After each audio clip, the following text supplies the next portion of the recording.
গ্যাস্ট্রিকের তেহেরি হুজুর মাজার ভাঙ্গার কারণে তেহেরি হুজুরের কলিজা এমনি কাঁপতেছে। বোঝেন নাই ব্যাপারটা?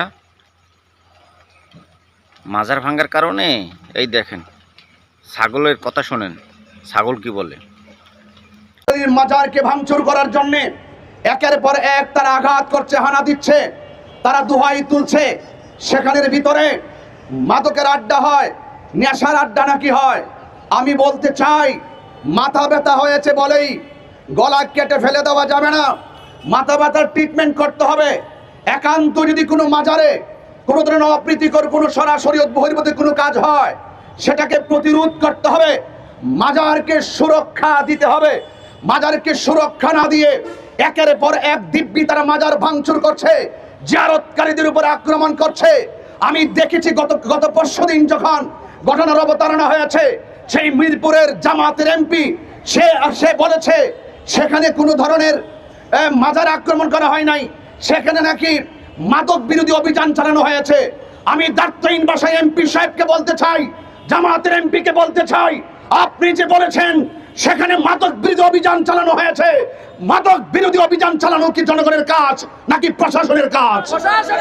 তো প্রশাসনকে ফাঁকি দিয়ে তারা একের পর এক এইভাবে একের পর অন্যায় করে যাচ্ছে। আর একটি স্থানীয় প্রতিনিধি মব ভায়োলেন্সকে উস্কিয়ে দিচ্ছে। আমি মনে করি এই সমস্ত মব ভায়োলেন্সের পিছনে নিশ্চয়ই কোনো ধরনের মদর সম্পৃক্ততা রয়েছে।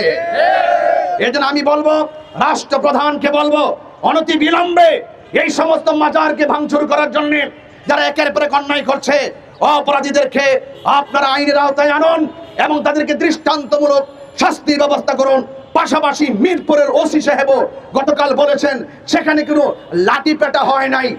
আচ্ছা বলুন তো, সারা দেশের মানুষ দেখেছে, সারা বিশ্বের মানুষ দেখেছে, প্রকাশ্যে জিয়ারতকারীদেরকে আঘাত করেছে, স্থাপনাকে ভাঙচুর করা হয়েছে, মানুষকে রক্তাক্ত করা হয়েছে। প্রশাসনের তিনি কোন দায়িত্বশীল ব্যক্তি যিনি বলছে সেখানে লাঠি পেটা করা হচ্ছে না? আমি তো মনে করি প্রশাসনের এই সমস্ত দুর্বল কথাগুলো একের পর এক মব ভায়োলেন্স উস্কে যাচ্ছে। কথা বলে ঠিক কিনা?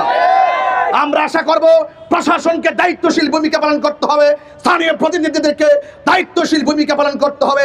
আর যদি এর ব্যত্যয় ঘটে, আমি প্রেস ক্লাব থেকে বলতে চাই, এই দেশে 75% তরিকাপন্থী সুন্নি মুসলমান, তরিকাপন্থী মানুষ।